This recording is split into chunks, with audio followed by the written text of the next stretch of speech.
ሰላም እንዴት ናችሁ? እንኳን ወደ ማማ ሄልዝ ኤዱ የዩቲዩብ ገጽ በደህና መጡ። በዛሬው ቪዲዮ በመድኃኒት ጽንስ ማስወረድ እንዴት እንደሚሰራ፣ ምን እንደሚጠበቅና የክትትል እንክብካቤ ለምን አስፈላጊ እንደሆነ እንመረምራለን። እንጀምር። በሕክምና ጽንስ ማስወረድ በሕክምና እንክብካቤ ስር የተወሰኑ መድኃኒቶችን በመጠቀም ቀደም ብሎ እርግዝናን ለማስቆም የሚያገለግል የቀዶ ጥገና ያልሆነ ዘዴ ነው። የእርግዝና እድገትን ለማስቆም እና ማህፀን በተፈጥሮ የእርግዝና ህብረ ህዋሳትን እንዲያስወግድ የሚያስችሉ መድኃኒቶችን መጠቀምን ያካትታል። ይህ ዘዴ በእርግዝና የመጀመሪያዎቹ ወራት ውጤታማ ነው። ይህም ሲባል እርግዝናው ከተከሰተበት የመጀመሪያ ቀን ጀምሮ እስከ 12 ሳምንት ባሉት ጊዜያት መድኃኒቱ ቢወሰድ ውጤታማነቱ ይጨምራል። ጥቅም ላይ የሚውሉት ሁለት ዋና ዋና መድኃኒቶች ሜፊፕሪስቶን እና ሚሶፕሮስቶል በመባል ይታወቃሉ። እነዚህ መድኃኒቶች እርግዝናን ደህንነቱ በተጠበቀ ሁኔታ ለማስቆም በቅደም ተከተል ይሰራሉ። ሜፊፕሪስቶን እርግዝናን ለመጠበቅ የሚያስፈልገውን ፕሮጀስትሮን የተሰኘ ሆርሞን በመዝጋት ይሰራሉ።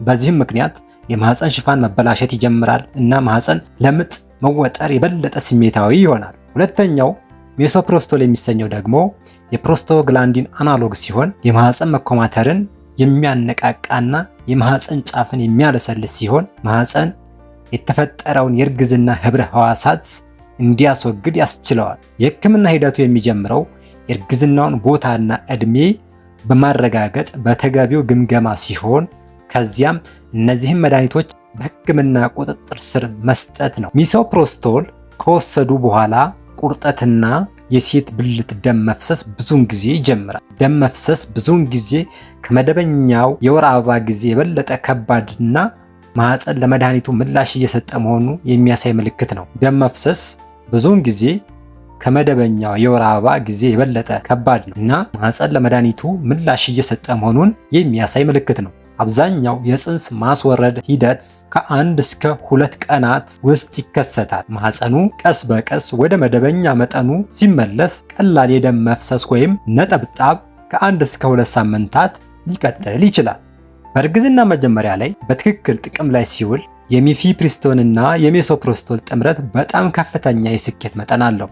ሆኖም በመድኃኒት ጽንስ ማስወረድ ለሁሉም ሰው ተስማሚ አይደለም። እንደ ከማህፀን ውጪ ለተፈጠረ እርግዝና ወይም የተወሰኑ የህክምና ችግሮች ያሉ ሁኔታዎች ከህክምና በፊት መወገዳቸውን እርግጠኛ መሆን አለብን። እነዚህን መድኃኒቶች መጠቀም የሚመጡ ችግሮች እምብዛም ያልተለመዱ ቢሆንም ነገር ግን የሚከተሉት ችግሮች ሊከሰቱ እንደሚገባ ማስተዋል ያስፈልጋል። ያልተሟላ ጽንስ መውረድ፣ ይህ ማለት ሙሉ ለሙሉ የተፈጠረው ህብረ ህዋስ ከሴቷ ማህፀን ውስጥ መውጣት አለመቻል። ሁለተኛ ከመጠን በላይ ደም መፍሰስ። የሚወሰደው መድኃኒት በባህሪው በደም መልኩ ጽንስ እንዲወገድ የሚያስችል ስለሆነ ከመጠን ያለፈ የደም መፍሰስ ሊከሰት ይችላል። ሶስተኛው ኢንፌክሽን። ሴቷ መድኃኒቱን ወስዳ የቅርብ የህክምና ክትትል ከሌላት ለኢንፌክሽን የመዳረግ እድልም አላት። አራተኛው የእርግዝናን መቀጠል ሊያካትት ይችላል። ይህ ማለት መድኃኒቱን ወስዳ በቅርብ የህክምና ክትትል ስር ካልሆነች ምናልባትም መድኃኒቱ ሳይሰራ እርግዝናው ቀጥሎ ጽንሱ እድገቱን ሊቀጥል ይችላል። ለዚህም ነው የክትትል እንክብካቤ አስፈላጊ የሆነው። የክትትል እንክብካቤ ጽንስ ሙሉ ለሙሉ መውረዱን ያረጋግጣል እና ስለ እርግዝናና ስለ ወደፊት የስነ ተዋልዶ ጤና ምክር ይሰጣል። በትክክለኛ መረጃ በህክምና ክትትልና በተገቢው ክትትል ሜፊፕሪስቶንና ሚሶፕሮስቶልን በመጠቀም የመድኃኒት ጽንስ ማስወረድ በእርግዝና መጀመሪያ ላይ ደህንነቱ የተጠበቀና ውጤታማ አማራጭ ነው። ለዛሬ ያዘጋጀሁላችሁ የጤና ቪዲዮ ይሄ ይመስል ነበረ። ቻናሉን አሁንም ሰብስክራይብ፣ ላይክ፣ ኮመንት እና ሼር በማድረግ እንድታበረታቱኝ በትህትና ጠይቃለሁ። ከዚህም ባለፈ በቀረበው ቪዲዮም ሆነ በማንኛውም የጤና ጉዳይ ጥያቄና አስተያየት ካላችሁ ኮመንት አድርጉልኝ። ሁሉንም ለመመለስ ዝግጁ ነኝ። በቀጣይ በሌላ ጠቃሚ ቪዲዮ እስከምንመለስ ቸር ቆዩ።